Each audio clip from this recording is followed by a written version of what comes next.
Hey guys, welcome to my YouTube channel. I'm Sanjay Prasad Ganguly, a wildlife photographer, naturalist and filmmaker, and I also conduct tours on wildlife photography.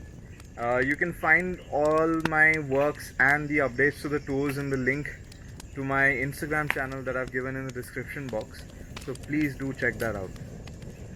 Okay, so this year I put together a documentary on the lives of green bee eaters. So I filmed their interaction with the habitat, the habits, the behavior of nesting that they have, which is very unique for a bird, and I managed to document them raising or rearing a pair of chicks. So it was a lovely documentary that I put together, filmed long ago though. I managed filming it around 2017-18, but of course there were a few clips missing here and there. I kept trying every year and I finally put it all together, compiled it. Even for a 7-8 minute video, it took so much work, so much time, because I was alone and trying to get all the behaviors, find them, find the bee eaters, and approach them correctly and film this whole documentary. This was a lot of work. I didn't know how difficult and tricky it would be, but I was very well rewarded by all the sights that I got to witness.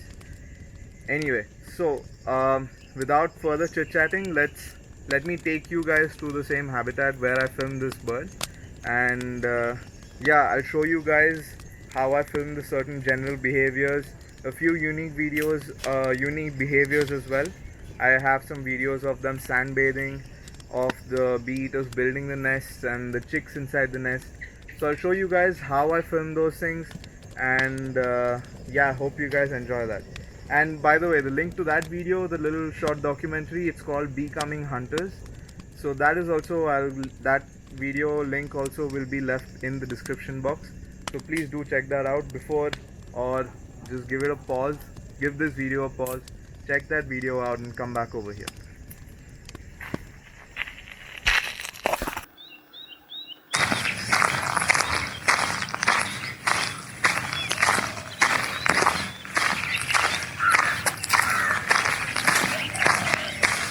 Hey guys, so I'm headed to the patch of grassland where I shot my documentary on the bee eaters. To go there, I generally take this road which passes through a patch of tropical dry evergreen forest. This is a forest that is known to be very short in nature because the land here is so dry. As the name suggests, there's a lack of water, and so they cannot grow very tall. And also they grow thorns instead of leaves, because that helps them maintain the water that they have gotten and not losing into evaporation. So yeah, this entire patch is a very thick, dense patch of forest. Very little light comes through to the bottom of the forest, and that forms an excellent habitat for skulking species, especially the flycatchers. Flycatchers like blue-throated blue flycatcher, the Indian robin also, the Indian blue robin, and most sought after species, I believe, would be the brown-breasted flycatcher. So they all show up in this patch. It's December now. Let's see what is in store for the Jan, Feb, March, those months of birding over here.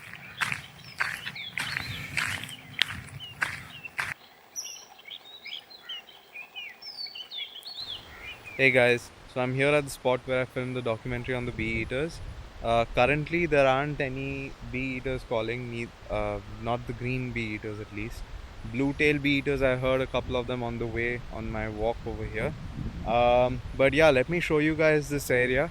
It's quite a green, like a grassland patch. There are a few trees here and there in between, but as you can see, it's lined with like a forest, semi-forest, semi-garden like habitat all around, which kind of adds to the variety. It helps the diversity in this location, because whenever you have two habitats that are bordering one another, that area will be much higher in density than either of the habitats. The other thing I wanted to point out is this kind of bushes or like cut trees that were dropped over here. There are a few other spots. The bee eaters always use this as a clear perch, to see over the grassland. you knew if you saw a bee eater, an individual sitting on one of these branches, uh, that they will definitely fly in and out, coming back to that branch every time, because that gave them a good vantage point and they wouldn't want to lose it to another individual. So they would keep visiting that again and again. If after the bee eater has flown away, you approach that bush and you sit quietly, that gives you the best chances of getting close to them. So they need these vantage points because they hunt insects in the air, as you may already know by now. And to do so, they need to have a clear view of the sky. So they cannot be hidden or sitting in a place where the crowns of trees are over their head, which would block their vision of the sky. And sitting on these exposed branches would give them clear view of the silhouettes of little dragonflies and bees and butterflies in the open air. And yeah, they would just keep going out, grabbing them and coming back on the branch, sometimes using the branch as a means to remove the stinger if they have caught a bee, and or to stun the prey before they eat it. So on a day that I needed to film the general behavior of these bee eaters, I would just come and sit by one of these branches, and when the bee eater has flown off, so that it doesn't see me approach.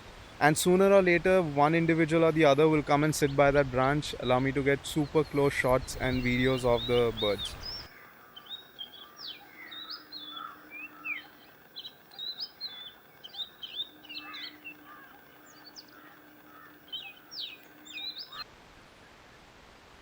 Let me take you guys on a small stroll towards the center of the grassland.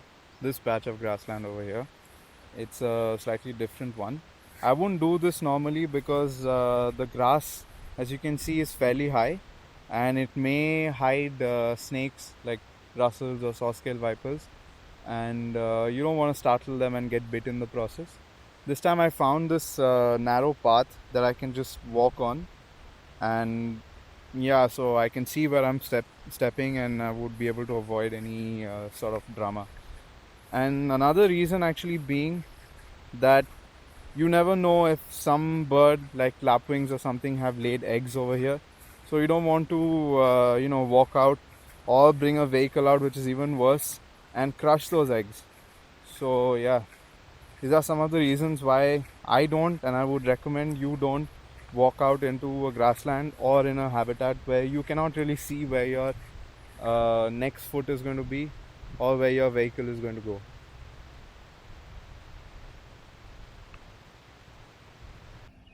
So one of the behaviors that I was in particular keen on filming and showing in the documentary was the sand bathing. So this is a behavior that the bee eaters would perform on almost day-to-day basis. And sunbathing, what it does is it helps them get rid of ticks and parasites that they have been carrying around.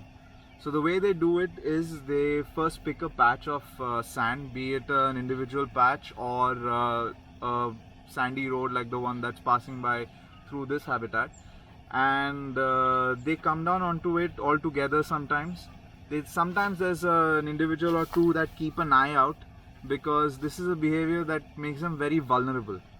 So they will start flicking sand onto their body with the help of their wings and their beak, and this sand, when it trickles down through the feathers, it washes off the ticks and parasites that they've been carrying. And so it was a very tricky behavior to film for me, because this, as it turned out, didn't happen every day, nor did it happen at one particular patch every day. So there were 2 or 3 patches that I kept an eye out for around late evening hours, because this was an activity that they performed just before going off to their roosts. And so it took me a couple of weeks. I even had to try filming this while I was shooting the behavior of feeding the chicks and nesting and all of that. So it was a continuous process throughout the days of filming. But yeah, eventually I did get it, and it was very, very rewarding. I mean, it was a beautiful moment to witness all of them coming down onto the same patch of sand and spread out. And this was, I think, when the chicks had already hatched, so they were in it as well. And yeah, all of them were sand bathing together. It was a really beautiful moment to film.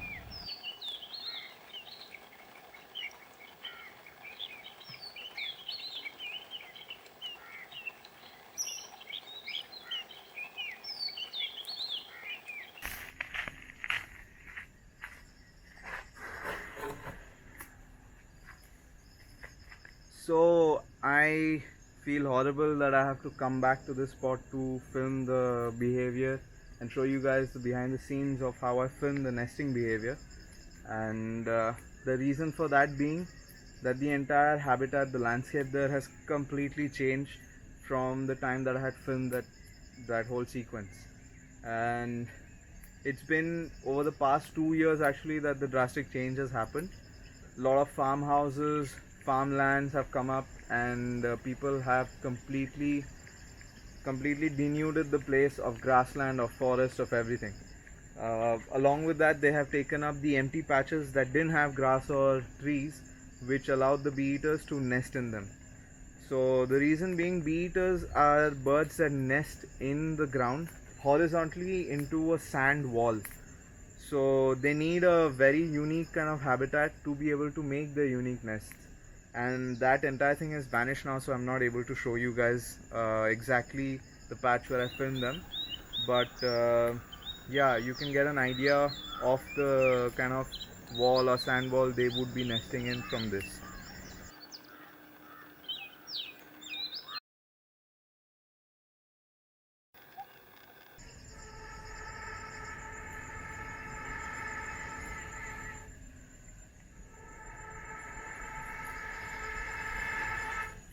Just have to keep the fire going, otherwise the mosquitoes will get us.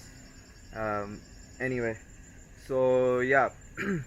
And finally, after maybe 3 weeks of feeding behavior, or maybe two, finally one of the bee eaters, the chicks, I could make out that it was a subadult, and I saw one of them out of the nest, and it was sitting around on the sandbank itself. And soon after, within a day or two, a second one appeared, and that was it.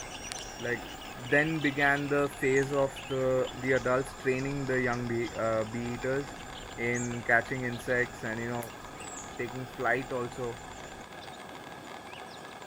It was a very lucky sequence. I have only witnessed the entire process from giving birth to becoming independent adults with only this species, and I'm so happy I got to film it live.